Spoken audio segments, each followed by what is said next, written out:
الحمد لله نحمده ونستعينه ونستغفره ونؤمن به ونتوكل عليه ونعوذ بالله من شرور أنفسنا ومن سيئات أعمالنا من يهده الله فلا مضل له ومن يضلل فلا هادي له وأشهد أن لا إله إلا الله وحده لا شريك له وأشهد أن محمدا عبده ورسوله أرسله بالحق بشيرا ونذيرا وداعيا إلى الله بإذنه وسراجا منيرا أما بعد فإن خير الحديث كتاب الله وخير الهدي هدي محمد صلى الله عليه وسلم وشر الأمور محدثاتها وكل محدثة بدعة وكل بدعة ضلالة وكل ضلالة في النار فأعوذ بالله من الشيطان الرجيم ولقد بعثنا في كل أمة رسولا أن اعبدوا الله واجتنبوا الطاغوت وقال النبي صلى الله عليه وسلم يا بني لا تشرك بالله وإن قتلت أو حرقت أو كما قال صلى الله عليه وسلم الحمد لله রব্বুল আলামিনের বারগাহে লাখো কোটি শুকর যে আমরা সপ্তাহের সেরা দিন যেদিন সূর্য উদিত হয়েছে জুমার দিন তার মসজিদ সমূহের তার ঘর সমূহের কোনো একটা ঘরে জুমার সঠিক সময়ে আমরা সমবেত হতে পেরেছি আলহামদুলিল্লাহ। কারণ কিয়ামত জুমার দিন হবে, জুমার দিনে কিয়ামত হবে আর সেদিন সূর্য উঠবে না, যে কারণে রাসূল জুমার সাথে সূর্য উঠাটা শর্ত করে দিয়েছেন। খায়রু ইয়াউমিন তালাআত আলাইহি শামসু ইয়াউমুল জুমআ, উত্তম দিন যে দিনে জুমার সূর্য উঠেছে জুমার দিন। কিয়ামতের আলামত হলো সূর্য প্রতিদিন আল্লাহর কাছ থেকে অনুমতি চায়, উঠবো ওঠো। কিন্তু যেদিন কিয়ামত হবে কয়েকটা হাদিসের মিলিত কথা বলতেছি, 3 দিন আগে থেকে সূর্য উঠবে না। যখন সূর্য উঠবে না তওবার দরজা বন্ধ হয়ে যাবে, যে কারণে 3 দিন আগে মানে বৃহস্পতি, বুধ, মঙ্গলবার দিন সকালে উঠে মানুষ খুঁজবে সূর্য নাই, অন্ধকার। একদিনে কিয়ামত হবে না, হঠাৎ করে হবে না। কিয়ামতের অনেকগুলো স্তর আছে। একটা বিল্ডিং একবার ভেঙে পড়ে না, আস্তে আস্তে ভাঙে। তা আল্লাহর যে সৃষ্টি, কড়কড় করে আওয়াজ হবে, সিংগায় ফুঁক দিবে, সমস্ত মানুষ মরবে, সমস্ত সৃষ্টি লণ্ডভণ্ড হবে, সব কিছু শেষ হয়ে যাবে। তারপর আল্লাহ রাব্বুল আলামিন মালাকুল মউতকে জিজ্ঞেস করবে। একটা বিশাল রাসূল হাদিস বর্ণনা করলেন, সমস্ত কিছু সৃষ্টি শেষ হয়ে যাওয়ার পরে মালাকুল মউত, কোরআন এবং হাদিসে এটাই শব্দ, আর তাওরাতে ইনজিলে এসেছে আজরাইল, কোরআনে আজরাইল নাই, মালাকুল মউত। মালাকুল মউতকে আল্লাহ জিজ্ঞেস করবেন আর কে আছে? বলে আল্লাহ আমি আর আপনি, আর কেউ নাই। বলে তাহলে তুমি মরো, তুমিও মরো, সেও মরবে। তখন বলবেন আর কেউ নাই, লিল্লাহিল ওয়াহিদুল কাহার, একমাত্র ক্ষমতা আল্লাহর, যিনি ওয়াহিদ, একক, কাহার, সমস্ত কিছুর উপর প্রভাব। ওই জন্য বলে কোহর। কোহরকে সরানো যায় না। কোহর হচ্ছে একটা আফত, বিপদ, দুর্ভিক্ষ, মহামারী। এই যে করোনা এসেছে, যতই টিকা লাগাই আর যতই করি, মানুষ মরে নেই? মরছে। কিন্তু এটা ওষুধ, লিকুল্লি দাইন দাওয়া, সব রোগের ওষুধ আছে, করোনারও ওষুধ। টিকা দেওয়ার পরেও তো মানুষ মরছে, ধনী লোকেরাও মরছে, আইসিইউতে থেকেও মরছে। নাহলে যমুনা গ্রুপের বাবুল সাহেব মরলেন কেমনে? না, আল্লাহ বলবেন আজকে ক্ষমতা কার? লিল্লাহ, আল্লাহ, আল ওয়াহিদ, একক। এবার আল্লাহ প্রথম জীবিত করবেন জিবরাইলকে, মালাকুল মউতকে, এই মালাইকা মুকাররাবিন, নিকটবর্তী ফেরেশতাদেরকে, তারপর সবাইকে আবার।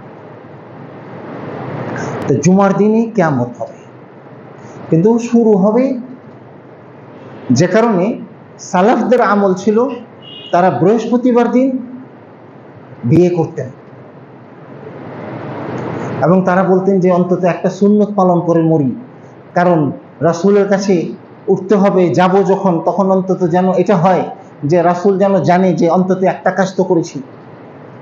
বৃহস্পতিবার দিন সকালে আইম্মাদের ছিল, কাজ ছিল, তারা পাক পরিষ্কার হতেন, নখ কাটতেন, গোফ কাটতেন, চুল কাটতেন।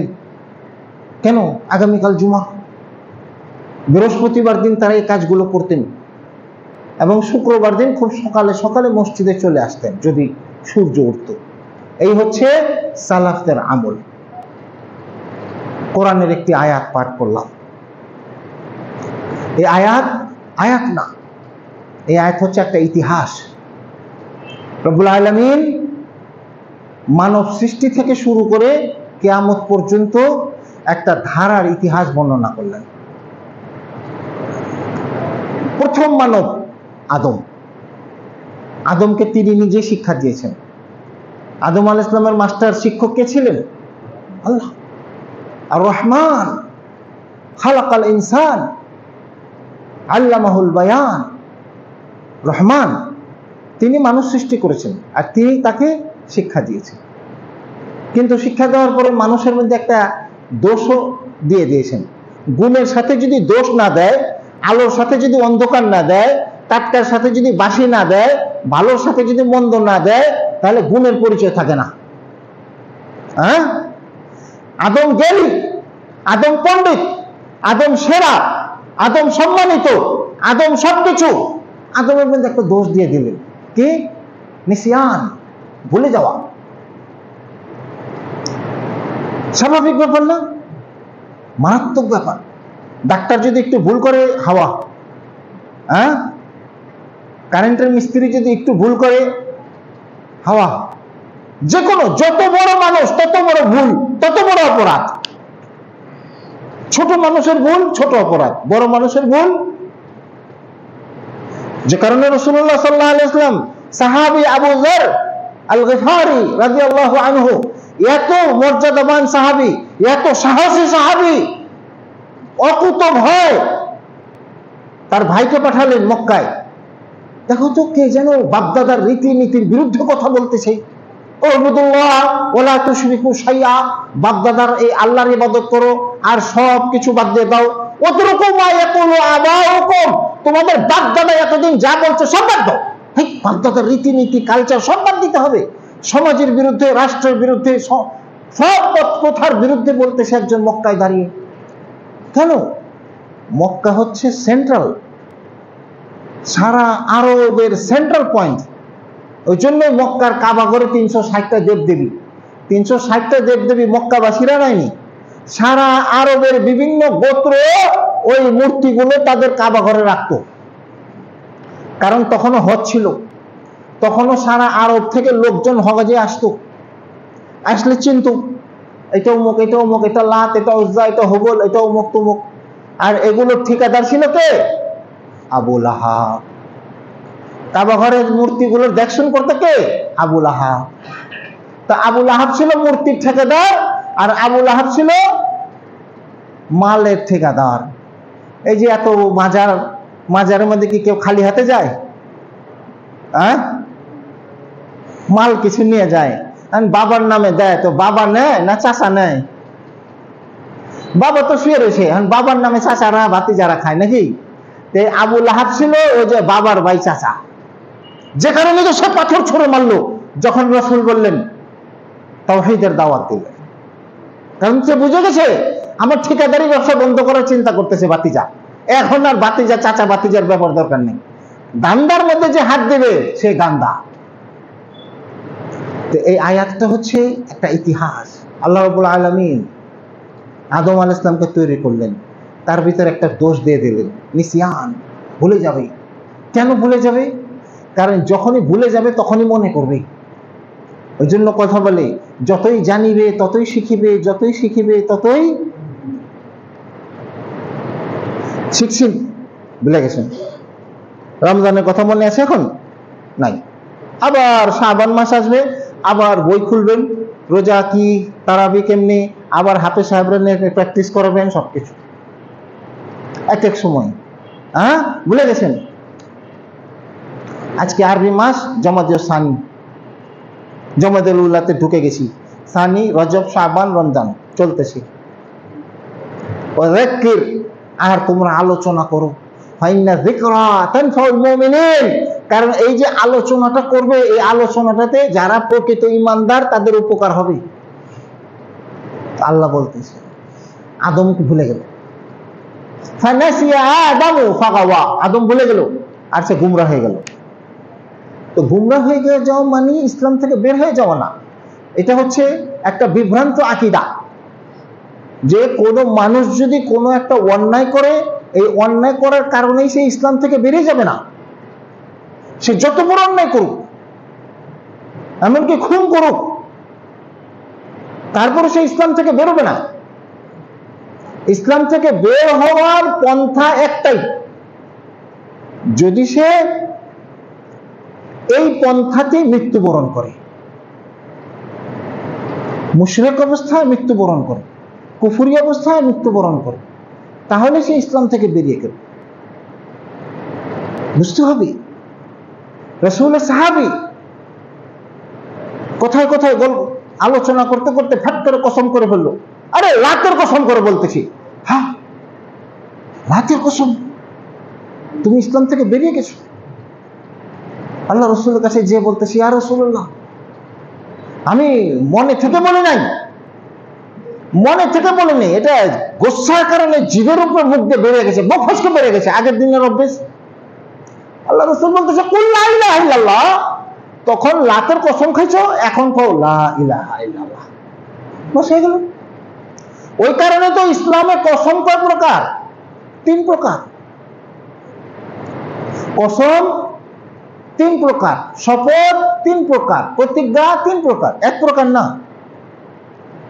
মদিনার লোকেদের এখনো, আরবের এখনো অভ্যেস আছে, আপনি ওরে জিজ্ঞেস করবেন, শেখ কনসা, কয়টা বাজে? ওয়াল্লাহি ইতনা আশার রাসূল, আল্লাহর কসম কোন একটা বাজে। তুই আল্লাহর কসম করলি কে? এটা তো কোনই যায়। হ্যাঁ, ওকে তো অভ্যেস। ওয়াল্লাহি ওয়াল্লাহি, বাড়ির ছেলেরে জিজ্ঞেস করবেন তোমার বাবা আছে?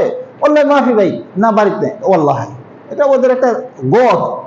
কিন্তু যখন বলবে বিল্লাহি, যখন বলবে তাল্লাহি, তখন ছাড়াছাড়ি নেই, তখন টাইট কসম। তো আল্লাহ রাব্বুল আলামিন আদম সন্তানকে জানাচ্ছেন, ওয়ালাকাদ বাআসনা ফি কুল্লি উম্মাহ রাসূলা, আমি প্রত্যেকটা জাতির নিকটে রাসূল পাঠিয়েছি। তাহলে কি এখন যে এত জাত পাত সবার কাছে রাসূল এসেছে? আসতে পারে, কারণ আল্লাহ রাসূলকে আল্লাহ নিজেই বলতেছেন, ওমিনহুম মান কাসাসনা ওমিনহুম মান লাম নাকসুস, এই যে এত নবী রাসূল পাঠিয়েছি, এর মধ্যে কিছুর কথা তোমাকে জানাইছি, কিছুর কিসসা তোমাকে বলছি, অনেক আছে, এগুলো কথা বলিই নাই তোমার। কেন? অকাম আহলাকনা ক্বাবলাহুম মিন কারন, তাদের আগে আমি কত জাতিকে ধ্বংস করে দিছি, এখন যে জাতি ধ্বংস হয়ে গেছে সেই জাতির আলোচনা এখন বেকার। কিন্তু পাঠিয়েছি আমি, কেন পাঠিয়েছি?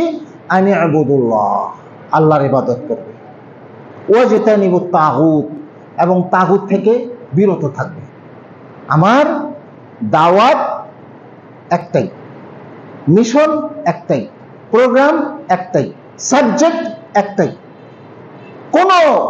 নবী রাসূল আর দ্বিতীয় সাবজেক্ট নিয়ে আসেন নাই, কোন নবী রাসূল আর দ্বিতীয় ফর্মুলা নিয়ে আসেন নাই, কোন নবী রাসূল তার জাতির কাছে অন্য কোন তথ্য উপস্থাপন করেন নাই। একটাই কথা, উবুদুল্লাহ, আল্লাহর ইবাদত করো, ওয়ালা তুশরিকু বিহি শাইআ, আর তার সাথে অন্য কাউকে শরীক করো না। দুটোই কথা, দুই কথাতেই শেষ। এখন আল্লাহর ইবাদত করা আর তার সাথে কোনো বস্তু শরীক করা, এটা কি আরবের লোকেরা বুঝেনি? বুঝছে? কারণ কোরআন তো আরবিতে আসছে, কোরআন আরবিতে আসছে, তারাও আরবি ভাষায়, এটা অন্য কোনো ভাষার কথা না। তারা বুঝে গেছে যে মুহাম্মাদের এই দুইটা কথা যদি আমরা মানি, তাহলে আমাদের সব প্রোগ্রাম যা আছে সব ডিলিট হয়ে যাবে। হ্যাঁ, এখনকার তো মোবাইলের ভাষাও কোয়া লাগে, অ্যাপস, ডিলিট, চিপস, এগুলো এখন নতুন নতুন শব্দ, এগুলো কোনো মানে খারাপ কোনো শব্দ না, কারণ এখন মোবাইল দিয়েও ইসলাম বোঝানো যায়। আল্লাহ রাসূল সাল্লাল্লাহু আলাইহি ওয়াসাল্লাম যখন দাওয়াত দিয়েছেন, ইব্রাহিম আলাইহিস সালাম যখন দাওয়াত দিয়েছেন, আল্লাহ বলতেছেন ওয়া আযিন, ইব্রাহিম আজান দাও, ঘোষণা দাও। কাবার ছাদে দাঁড়িয়ে ঘোষণা দিলেন, আইয়ুহান নাস, ও লোকেরা, ইন্নাল্লাহা ফারাদা আলাইকুমুল হজ্জ ফাহাজ্জু, আল্লাহ তোমাদের উপর হজ ফরজ করেছে, অতএব হজ করতে চলে আসো। ইব্রাহিমের দাওয়াত শুনছি, আল্লাহ বলছে আজান দাও, তুমি আজান দাও, পৌঁছানোর দায়িত্ব আমার। যার নসিবে আছে সে আসবে, যার নসিবে নাই। অনেক ধনী লোক আছে না, এখনো হজে যেতে পারছে কেন? আবার অনেক আল্লাহর রহমতে মধ্যবিত্ত, যে কোনো ভাবে হোক তার মন টানতেছে, তা হবেই, আল্লাহ তার অন্তর ধাবিত করে দিয়েছে। এই হচ্ছে কথা। ও উবুদুল্লাহ, আল্লাহর ইবাদত করো। ইবাদত মানে কি? আব্দুল, আব্দুল মানে কি? দাসত্ব, স্লেভ, গোলাম। মালিকের অনুমতি ছাড়া, মালিকের নির্দেশনা ছাড়া, মালিকের কোন ধরনের কোন আদেশ ছাড়া সে কোনো কিছুই করবে না।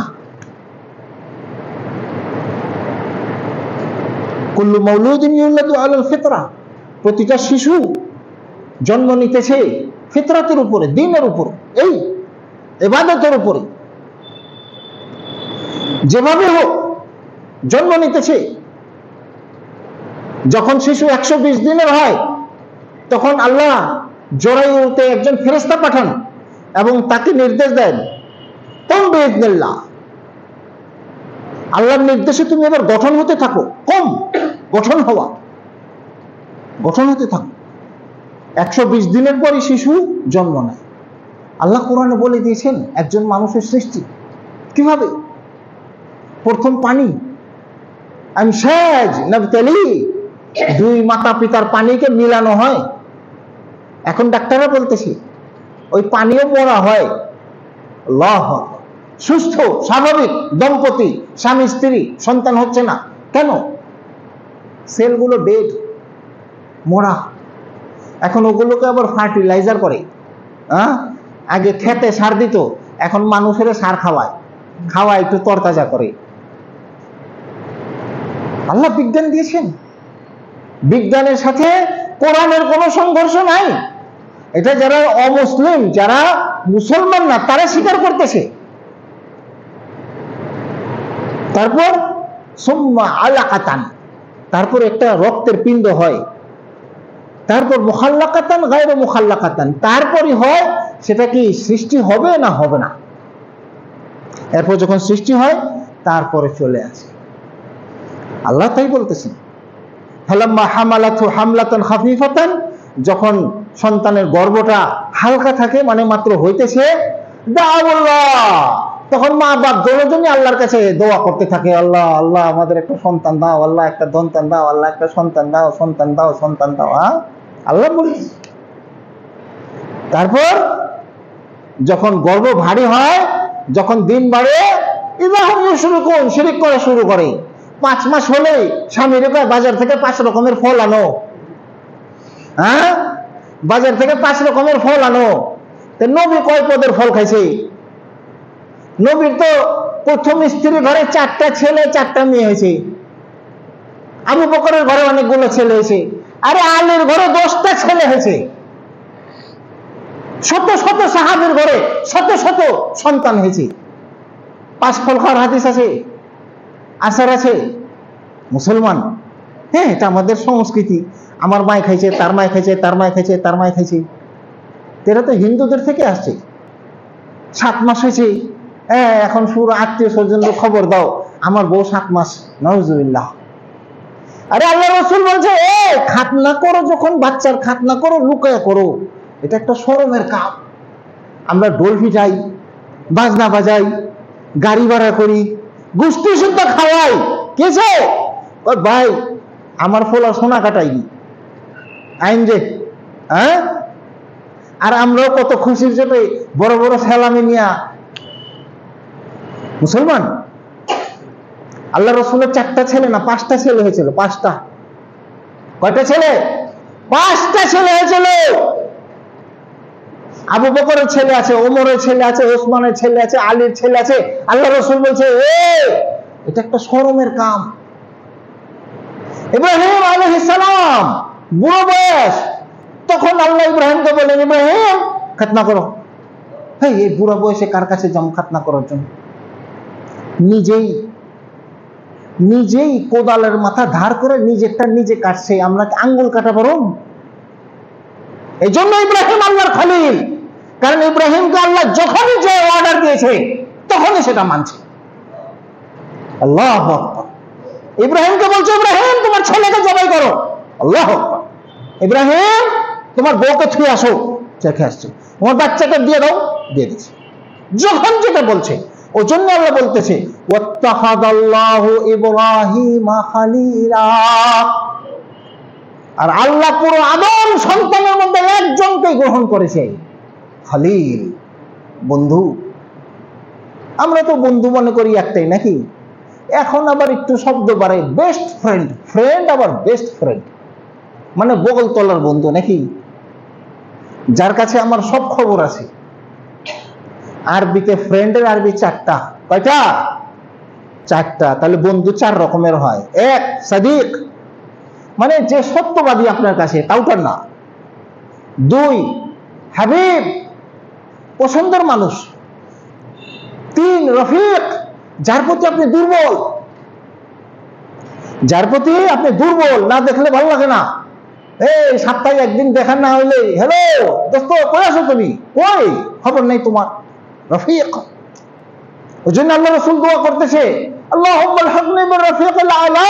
আল্লাহ ওই আমার যে উপরে যে বন্ধুরা আছে ওদের সাথে আল্লাহ মিলিয়ে দাও, সমস্ত নবী রাসূলের সাথে দেখা করে দাও। আর 4 নাম্বার হচ্ছে খালিল, খুল্লা, যার কাছে একেবারে গোপনের থেকে গোপন কথা, নিজের মনের যাবতীয় কথা, ওর কাছে আর কোনো কিছু লুকানো নাই, সব কথা বলা যায়। আর ওইও আপনার জন্য সমস্ত কিছু করতে প্রস্তুত। খালিল, যে খালিল হওয়ার ঘোষণা আদম পায়নি, নূহ পায়নি, মুসা পায় নাই, যে মুসার সাথে আল্লাহ সরাসরি কথা বলছে, এই যে ইব্রাহিম। আর এই ইব্রাহিম হয়েছে আমাদের জাতির পিতা। ওই ইব্রাহিমের সন্তান আমরা। তো আমাদের শিরিক বুঝতে হবে। আমরা শিরিক মানে কি বুঝি? কবর পূজা, মাজার পূজা, এই দুইটাই নাকি? শিরিক মানে হচ্ছে আল্লাহর ইবাদতের বিপরীতে যা কিছু আছে সবই শিরক। এবার ব্যক্তি থেকে শুরু করেন। ওই যে মায়ের পেটে যে আল্লাহ সন্তান দিছে ওটা ইসলামের উপরে দিয়েছে, কিন্তু ওই শুরু থেকেই আপনি শুরু করে দিলেন। 5 মাসে 5 ফল, 7 মাসে 7 সা, 9 মাসে আবার কাপড় বিন্দানি, তারপর সন্তান বেড়েছে আলহামদুলিল্লাহ। তারপর শুরু হয়ে গেল ফাআবাওয়াহু ইউহাউদানিহি ওয়া ইউনাসসিরানিহি ওয়া ইউমাজ্জিসানিহি। তারপর তার মা বাবাই তাকে ইহুদি বানায়, নাসারা বানায়, আগুনের পূজা করতে শেখায়। সন্তান জন্ম নেওয়ার পরপরই আপনার সুন্নত আজান দেওয়া, আপনার সুন্নত আকিকা করা, আপনার সুন্নত সুন্দর নাম রাখা, আপনার সুন্নত সুন্দর, আপনার সামর্থ্য অনুযায়ী বাচ্চার মাথার চুলগুলোকে কেটে ওটা দিয়ে স্বর্ণ বা রৌপ্য দিয়ে আপনার সামর্থ্য অনুযায়ী সামর্থ্য অনুযায়ী ওই টাকাটা সাদকা করে দেওয়া। আল্লাহ রাসূল এভাবেই উম্মতের উপরে বুঝিয়ে দিয়েছেন। সন্তান হওয়ার পরে তোমার কি আমানত, সন্তান হওয়ার পরে তোমার কি আনন্দ, সন্তান হওয়ার পরে তোমার কি কার্যক্রম, সন্তান হওয়ার পরে তোমার কি প্রোগ্রাম। আল্লাহ, এরপর তাকে গঠন করবে। যে কারণেই এমন সন্তান যদি হয়, এই সন্তান হওয়ার পরে এর দোয়া আল্লাহ আপনি না থাকলেও আপনার তার দোয়া কবুল করবেন। ইযা মাতাল ইনসান ইনকাতা আনহু আমালুহু ইল্লা মিন সালাস। যখন মানুষ মারা যায় তখন তার সমস্ত আমলের দরজা বন্ধ হয়ে যায় তিনটা ছাড়া। ইল্লা মিন সাদাকাতিন জারিয়া, সাদকা জারিয়া করা, আও ইলমিন ইউনতাফাউ বিহি, অথবা এমন জ্ঞান শিখিয়ে দিয়ে গেলেন যে জ্ঞানে উপকার পাওয়া যায়, আও ওয়ালাদিন সালিহিন ইয়াদউ লাহু, নেক সন্তান। আমি অক্সফোর্ডে যাইনি, কিন্তু যে ব্যক্তি অক্সফোর্ডে গেছেন, ডক্টর জামাল উদ্দিন, তিনি আমাকে কথাটা বলছেন যে অক্সফোর্ডে একটা কথা আছে, তুমি মারা যাওয়ার আগে দুইটার একটা কাজ করে যাও, মারা যাওয়ার আগে দুইটা কাজের একটা কাজ করে যাও, লোকে তোমাকে স্মরণে রাখবে। একটা সৎ সন্তান অথবা একটা ভালো ছাত্র রেখে যাও, অথবা একটা ভালো বই লিখে রেখে যাও, আর কিছু লাগবে না। আজকে তাফসীর ইবনে কাসিরের লেখক নাই, ইমাম বুখারী নাই, সহিহ বুখারী আছে, ইমাম মুসলিম নাই, সহিহ মুসলিম আছে, আসে না? সারা মুসলিম বিশ্বের আজকে 200 কোটি মুসলমানের জন্য তো 1 কোটি মসজিদ আছে কমপক্ষে। এমন কোন সুন্নি মসজিদের মধ্যে আছে যে বলতেছে ইমাম বুখারী এ কথা বলছেন, ইমাম মুসলিম এ কথা বলছেন? অবশ্যই বলতেছে, কারণ জুমার খুতবায় আসাহুল কিতাব বাদা কিতাবিল্লাহ, কোরআনের পরে সবচেয়ে বিশুদ্ধ কিতাব হচ্ছে সহিহ বুখারী। তো দলিল সহিহ বুখারী থেকে, দলিল সহিহ মুসলিম থেকে। একটা হাদিস বললাম, এটা ইমাম বুখারী বলছেন। এই বলার মাধ্যমে যে আমি যতটুকু সওয়াব পেলাম, ইমাম বুখারী ততটুকু সওয়াব পাবে। এই শোনার মাধ্যমে, আমল করার মাধ্যমে আপনারা যতটুকু আমল করবেন অতটুকু সওয়াব ইমাম বুখারী পাবে। এই হচ্ছে ভালো কাজ। তো আল্লাহ আমাদের শিরিক বুঝার তৌফিক দান করুন। ব্যক্তি থেকে রাষ্ট্র পর্যন্ত শিরিক আছে, আর এই শিরিক আপনার আমল বরবাদ করে দিতেছে। রাসূলুল্লাহ সাল্লাল্লাহু আলাইহি ওয়াসাল্লাম এর কারণে তার আপন চাচাতো ভাই আব্বাসকে, ইবনে আব্বাস, আব্দুল্লাহ ইবনে আব্বাসকে বলতেছে, ইয়া বুনাই, এ ছেলে শোনো, লা তুশরিক বিল্লাহ, আল্লাহর সাথে শিরিক করো না। ওয়াইন কুতিলতা আও হুররিকতা, তোমাকে যদি খুনও করা হয় অথবা তোমাকে আগুনে জ্বালিয়ে দেওয়া হয়। ইয়া বুনাইয়া ইযা সাআলতা ফাসআলিল্লাহ ওয়া ইযা ইসতাআনতা ফাসতাঈন বিল্লাহ, এ ছেলে শোনো, যখন কিছু চাইবা তো আল্লাহর কাছে চাইবা, আর সাহায্যের দরকার হলে আল্লাহর কাছে চাইবা। ইবনে আব্বাস কি করতেছে? ইবনে আব্বাস কোথাও যাবে, জুতা খুঁজে পেতেছে না, সে চিল্লাইতেছে না, এ আমার জুতাটা কোথায় কে গেল? সে কি বলতেছে? বলতেছে, আল্লাহ জুতাটা পাইতেছি না, আল্লাহ, আল্লাহ জুতাটা খুঁজে দাও, আল্লাহ, আল্লাহ জুতাটা খুঁজে দাও, আল্লাহ। কারণ ইনিল হুকমু ইল্লা লিল্লাহ, হুকুম দেওয়ার মাত্র মালিক একমাত্র আল্লাহ। হ্যাঁ, আমার জুতাটা খুঁজে দাও, আল্লাহ। এই হচ্ছে, আমরা নিজের আমলগুলো হিসেব করি, নিজের চিন্তা চেতনা কর্ম সবকিছু হিসেব করি। আল্লাহ কি করতে বলছেন, আমি কি করতেছি। কারণ কিয়ামতের দিন আমার আমল আমাকে দেখতে হবে। ইকরা কিতাবাক, তোমার আমলনামা তুমি পড়ো। কাফা বিনাফসিকা আল-ইয়াওমা আলাইকা হাসিবা, আজকে হিসাব করার জন্য তুমি নিজেই যথেষ্ট। তুমি খুব ভালো, তুমি বুদ্ধিমান, তোমার বুদ্ধি যথেষ্ট ছিল, যে কারণে তুমি কোনোদিন পচা ভাত খাওনি, তোমার পচা মাছ দিতে পারেনি মাছালা, পচা মাংস দিতে পারেনি, পচা তরকারি দিতে পারেনি, কোন পচার সাথে তুমি নাই, খুব ভালো বুদ্ধিমান। এখন তুমি তোমার আমলটাও তুমি দাও। আল্লাহ কি করতে বলছেন আর তুমি কি করছো, আল্লাহ কি করতে বলছেন তুমি কি করছো, আল্লাহ কি করতে বলছেন তুমি কি করছো। শেষ। আল্লাহ বলবেন, আজকে আমি বললাম। এই জন্যই সূরা কাহাফ পড়তে বলছেন। সূরা কাহাফ পড়লে কি হবে? ওই দাজ্জাল থেকে বাঁচো। আরে আমিই তো দাজ্জাল, কারণ আমি সূরা কাহাফ শুধু পড়ে যেতেছি তোতা পাখির মতন। অর্থ পড়ছি, ব্যাখ্যা পড়ছি, আরবি পড়লে হলো? আল্লাহ রাসূল তো বলছেন যতটুকু বুঝবো ততটুকু সওয়াব পাবা। তো কি বুঝলাম? সূরা কাহাফ জুমার দিনে পড়া সুন্নত, আর কিছু না। সূরা কাহাফের শিক্ষা কি? আল্লাহ রাসূল ঘুমের সময় সূরা মুলক পড়তেন। সূরা মুলকের শিক্ষা কি? শিক্ষা নেই, কোনো শিক্ষা নেই। আল্লাহ রাসূল সূরা মুলক পড়ে ঘুমাইতেন। আমরা সূরা মুলক পড়ে ঘুমায় গেছি, শেষ। কবরের আযাব মাফ করে দিবে আল্লাহ, এমনি। কি লিখতেছি, কি পড়তেছি, কিচ্ছু বুঝি না।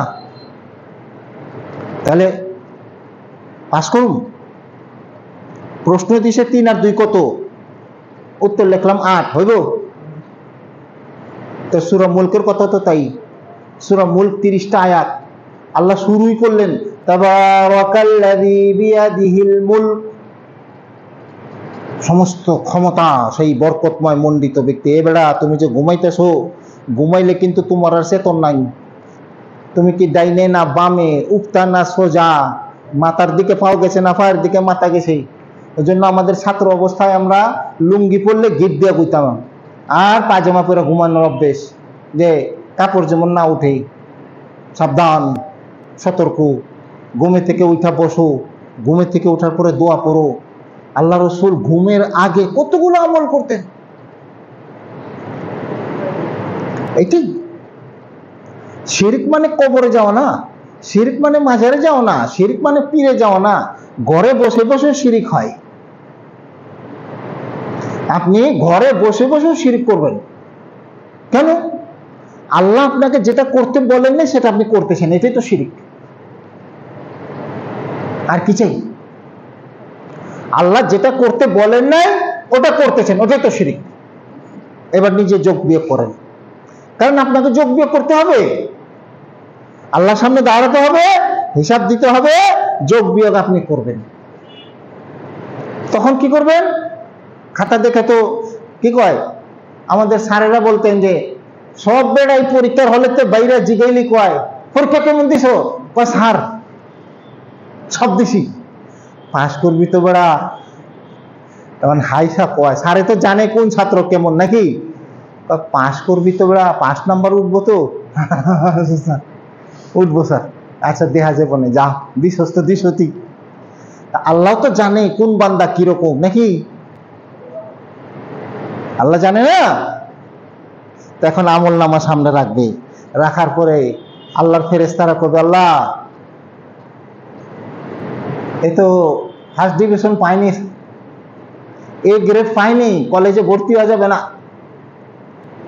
যত নামাজ পড়ার কথা নামাজ পড়ে নাই, নামাজ হিসাব গোলমাল, ফরজ নামাজ হয় নাই। আল্লাহ বলবেন দেখো না, সুন্নত নফল করছে কখন, আজকে দিয়ে দাও, গ্রেস নাম্বার দাও, গ্রেস পাস করে দাও। আবার রোজার হিসাব হবে, আল্লাহ বছরে 1 মাস রোজা হয় নাই, দেখো না নফল রোজাগুলি করছে কিনা, হা করছে, আল্লাহ দিয়ে দাও।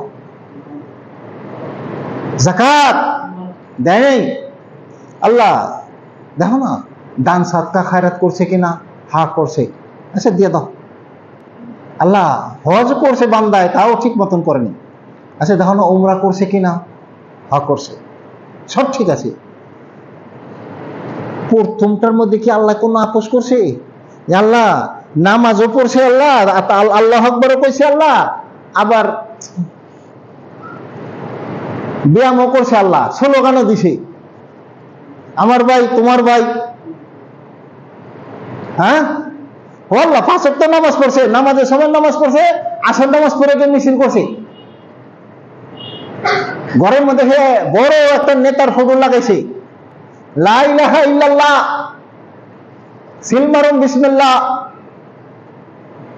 হ্যাঁ আল্লাহ এটা মাফ করবো? গণতন্ত্র, ধর্মনিরপেক্ষতা, জাতীয়তাবাদ জায়েজ? এটি নিয়ে এখন আমরা খুব দৌড়াইতেছি না? প্রস্তুত, ফেব্রুয়ারি মাসে ইলেকশন হইবে, নেতা সিলেকশন, আমার মনের মতন নেতা আইবে, দৌড়, টিয়া যা লাগে লাগো, লোক যা লাগে লাগো, লোক দাও, স্নেহ দাও, পয়সা দাও, ভোট দাও, সব দাও, আমার ইমান থাকতেছে তো।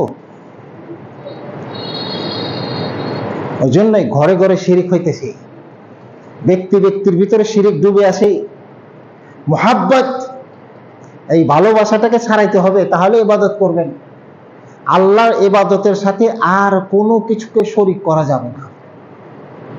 নামাজ পড়তেছি, হ্যাঁ সব ঠিক আছে, বাথরুমে গেলে আর ইসলাম থাকে না, আটটা খালি চুলকায়, নাপিতের দোকানে গেলে ঘুমে যায়, বেটা এত আদর করে মাথা আতায়, আরে মাথা আতায় ঘুমে না যায়, কতক্ষণ পর দিয়ে মাথার লগে লগে দাঁড়িয়ে ছাড়া হালাইছে, এবার কই একটু সেটিং করে দিলাম, আচ্ছা ভালোই তো দেখা যায়, হ্যাঁ একটু সেটিং করে দিছে, চুলটা যখন সেটিং করছি, খাওয়া খাওয়া যদি দাড়িটাও একটু সেটিং করে দেয়, ক্ষতি কি? হয়ে গেল খুশি। হালাল খাবার, ভাত খাইলাম বিসমিল্লাহ হাত দিয়া, খাওয়ার পরে এই হুজুর এই একটাই খাই, সবসময় খাই না, তাও আবার কি মুরব্বী দেখলে খাই না, হ্যাঁ হুজুর দেখলে খাই না, হ্যাঁ সরাই দিই, আবার জানি যে দেখতো কেডাইতেছিনি, তো উপরে যে আল্লাহ দেখতেছে এটা দেখেননি? দেখছেন শিরিক কারে কয়? হুজুর তো পানের বোতলে জোর দেখায়, খাই, ও তো শিরিক। এই জন্যই তো আল্লাহ বলতেছেন সূরা ইউসুফের 106 নম্বর আয়াত, শেষ খুতবা, কারণ এর আগের খুতবা আলোচনা করতে করতে একটু লম্বা হয়ে গেছে, দুঃখিত। হ্যাঁ, আল্লাহ রসুল খুতবা অনেক সময় লম্বাও করছেন, ছোটও করছেন, খাটাও করছেন, কিন্তু আমরা ওই এক হাদিস ধরে বয়ে রেখি, আল্লাহ রসুল নামাজের চেয়ে খুতবা ছোট করছেন। তাহলে নামাজ পড়ছেন কয় মিনিট? 10 মিনিট। খুতবা দিচ্ছেন কয় মিনিট? 8 মিনিট। তাই তাহলে খুতবার উদ্দেশ্য কি?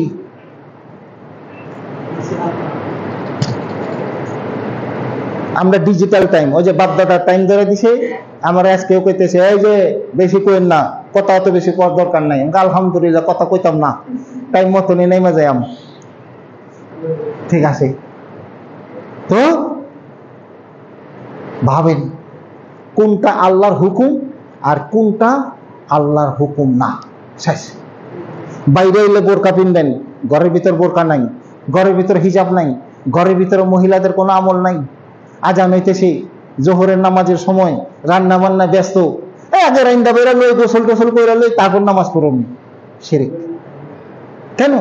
আপনি আজানের উপরে রান্নাঘরের প্রাধান্য দিলেন। বুঝতে হবে। বাসুরের সামনে পর্দা করেন, দেওয়ারের সামনে পর্দা করেন লাগে না, তো একটা ছোট ভাই তো ছেলের মতন, শিরিক। যে কারণে আল্লাহ সূরা ইউসুফ, এত সুন্দর সূরা, সূরার 106 নম্বর আয়াতে বলতেছে, শোনো, অধিকাংশ লোক ঈমান আনার পরেও শিরক করতেছে। অধিকাংশ লোক, কম সংখ্যক না, অধিকাংশ লোক ঈমান আনার পরেও শিরক করতেছে। আল্লাহ আমাদের শিরক বোঝার ক্ষমতা দান করুন। রব্বুল আলামিন, আমরা ক্ষণস্থায়ী জীবনে আছি, আল্লাহ আমাদেরকে সহি সালামতে ঈমানের হালাতে রাখা। রব্বুল আলামিন আমাদেরকে ঈমানের হালাতে রাখো। রব্বুল আলামিন আমাদের ঈমানের হালাতে রাখো। শিরক থেকে বাঁচাও, শিরক থেকে বাঁচাও, শিরক থেকে বাঁচাও। আমিন। বারাকাল্লাহু লানা ওয়া লাকুম ফিল কুরআনিল আযীম ওয়া নাফা'না ওয়া ইয়্যাকুম বিল আয়াতি ওয়াজ যিকরিল হাকীম।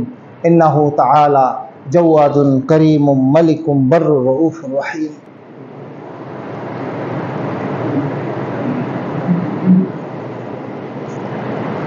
আলহামদুলিল্লাহ, আলহামদুলিল্লাহি ওয়া কাফা ওয়া সালামুন আলা ইবাদিহিল্লাযীনা ইসতাফা। আম্মা বা'দ, ফাআউযু বিল্লাহি মিনাশ শাইতানির রাজীম। রব্বি ইন্নী দা'আউতু কওমি লাইলান ওয়া নাহারা ফালাম ইয়াজিদ দুআই ইল্লা ফিরারা। সূরা নূহ, নূহ আলাইহিস সালামের দাওয়াত সম্পর্কে আল্লাহ আলোচনা করতেছে। আমরা হলাম কার উম্মত? মুহাম্মাদের উম্মত। আর কোরআনে আলোচনা আনতেছে কার? নূহ আলাইহিস সালাম হচ্ছেন প্রথম নবী।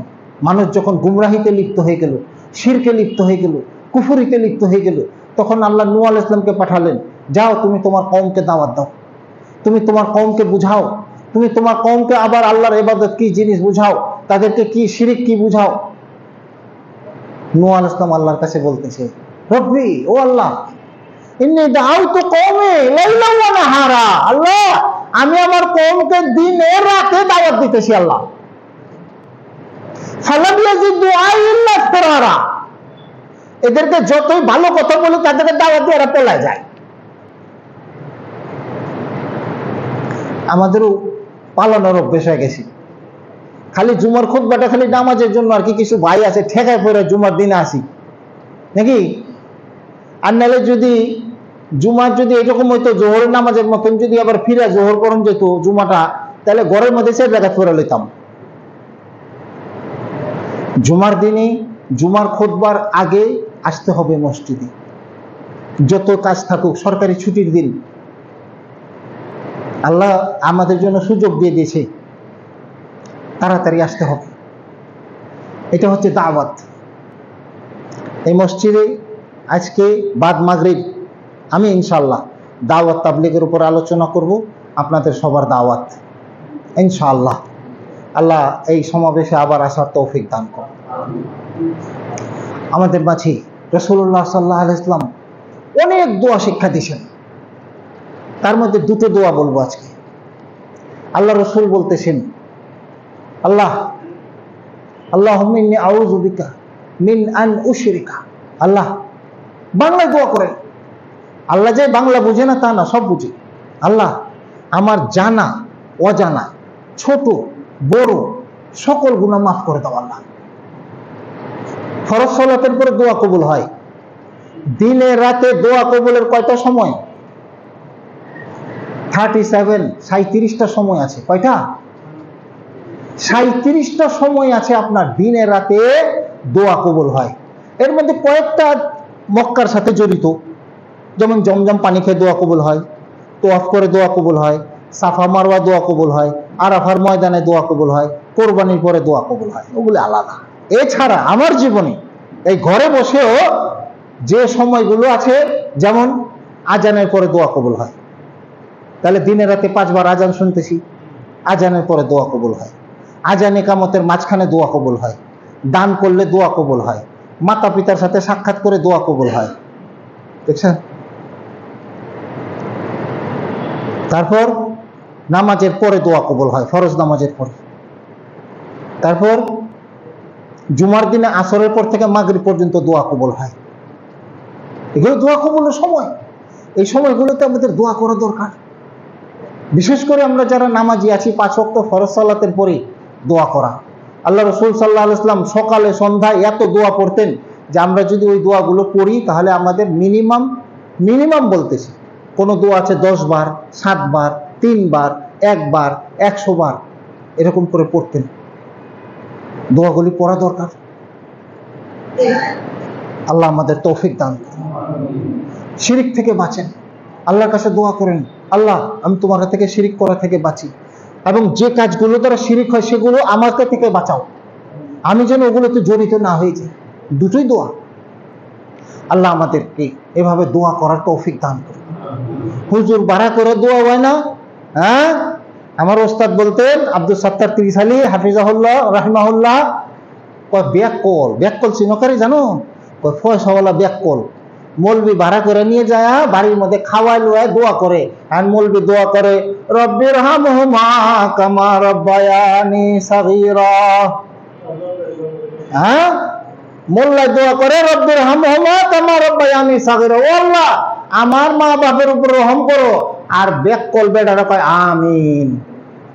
মোল্লায় তো মোল্লার বাপ মার লেগে দোয়া করে, তোর বাপ মার লেগে করছে? তোর লেগে দোয়া, তোর বাপ মার লেগে দোয়া তুই নিজে কর। এই জন্য দোয়া করার জন্য মৌলবি ভাড়া করা লাগে না, দোয়া করার জন্য মসজিদে এসে নামাজ শেষ করার পর বয়ে থাকা লাগে না, হুজুর আপনি দোয়া তুলেন আমরা আমিন আমিন কমু, এটা সুন্নাত। দোয়া উঠতে বসতে ঘুমানোর আগে সবসময় দোয়া করবেন। আল্লাহ রাসূল দোয়া করছেন, যে কারণে আমরা দোয়া করি। আল্লাহ আমাদের শিরিক থেকে বাঁচাও, আল্লাহ আমাদের কুফরি থেকে বাঁচাও, আল্লাহ আমাদের মুনাফিকি থেকে বাঁচাও। আমাদের মাঝে অনেকেই অসুস্থ আছেন, আল্লাহ তাদেরকে সুস্থতা দান করুন। বিশেষ করে আমাদের একজন মুরব্বী, এই মসজিদের মুসল্লি, এই মসজিদের দায়িত্বশীল ব্যক্তি নজরুল ইসলাম সাহেব, উনি অসুস্থ, আল্লাহ তাকে সুস্থতা দান করুন। ময়মনসিংহ মেডিকেল কলেজে ভর্তি আছে, পয়গাম পাঠিয়েছেন, দোয়া করবেন, দোয়া করলাম। আরও যারা আছে যাদের খবর পৌঁছায়নি তাদের জন্য দোয়া করি। এখন এখন এখন অসুখ হওয়াটা আমরা ঋতুর সাথে লাগিয়ে দিছি। এখন ঠান্ডা সর্দি, কয় কি এখন তো সর্দি করবে, হঠাৎ বৃষ্টি, হঠাৎ গরম, এর লেগে ঠান্ডা লেগে গেছে। ঠান্ডা তো আপনার লাগছে, তা আপনার বাড়িয়ালির তো লাগেনি, হ্যাঁ তোর বেশি গামে ফিসে। অসুস্থ হওয়া সুস্থ হওয়া কার? বাস, আল্লাহ আমাদের তৌফিক দান করুন। আমাদের মাঝে যারা অভাবী আছে আল্লাহ তাদের অভাব দূর করে দাও। আমাদের একজন অভাবগ্রস্ত ব্যক্তি আছেন, নামাজের পরে মসজিদের পাশে দাঁড়াবেন, জেলা স্কুলের লোক আমাকে বলছে তার স্ত্রী খুব কঠিন পীড়ায় আক্রান্ত, যতটুকু সম্ভব দান করেন, দান করার চেষ্টা করবেন। আমাদের মসজিদ নির্মাণ হচ্ছে ইনশাআল্লাহ, প্ল্যান প্রোগ্রাম চলছে। এই মসজিদ ভেঙে এটা ময়মনসিংহের সেন্ট্রাল মসজিদ। আল্লাহ সবার শেষে সবচেয়ে গুরুত্বপূর্ণ কথাটা বলতেন, এই মসজিদের নির্মাণ কাজ হবে আল্লাহর ওয়াস্তে, আল্লাহর ঘর বানানোর জন্য। আল্লাহর ঘর বানাবে। আল্লাহ রসুল সাল্লাল্লাহু আলাইহি ওয়াসাল্লাম বলছেন, যে ব্যক্তি আল্লাহর ওয়াস্তে ঘর বানাবে আল্লাহ তার জন্য জান্নাতে একটা ঘর বানাবে। দ্বিতীয়ত, এর চেয়ে বড় সুসংবাদ দিছে, আল্লাহ দুনিয়াতে, আল্লাহর জন্য দুনিয়াতে সে যেমন ঘর বানাবে আল্লাহ জান্নাতে তার জন্য তেমন ঘর বানাবে।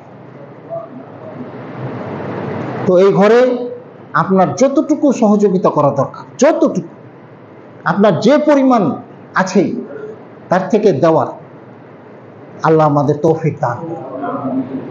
রব্বানা আতিনা ফিদ দুনিয়া হাসানা ওয়া ফিল আখিরাতি হাসানা ওয়া কিনা আযাবান নার। রব্বানা যালামনা আনফুসানা ওয়া ইল্লাম তাগফির লানা ওয়া তারহামনা লানাকুনান্না মিনাল খাসিরিন। রব্বানা ফাগফির লানা যুনুবানা ওয়া কাফির আন্না সাইয়্যাতিনা ওয়া তাওয়াফানা মাআল আবরার। রব্বিরহামহুমা কামা রাব্বায়ানি সাগীরা। রব্বানা লা তুযিগ কুলুবানা বা'দা ইয হাদাইতানা ওয়া হাব লানা মিন লাদুনকা রাহমাহ ইন্নাকা আনতাল ওয়াহ্হাব। রব্বানা ফাগফির লানা যুনুবানা ওয়া কাফির আন্না সাইয়্যাতিনা ওয়া তাওয়াফানা মাআল আবরার। এটা শুধু জানাজার দোয়া না, মৃত ব্যক্তির জন্য দোয়া, সবার জন্য দোয়া। এটা সব সময় পড়বেন। আল্লাহুম্মা গফির লিল মুমিনিনা ওয়াল মুমিনাত ওয়াল মুসলিমিনা ওয়াল মুসলিমাত আল আহইয়াউ মিন্না ওয়াল আমওয়াত বিরহমাতিকা ইয়া আজিজু ইয়া গফফার। আমিন। ওয়া সাল্লাল্লাহু আলা নাবিয়িনা মুহাম্মদ ওয়া আলা আলিহি ওয়া সাহবিহি আজমাইন। কাতার সোজা করে দাঁড়ান।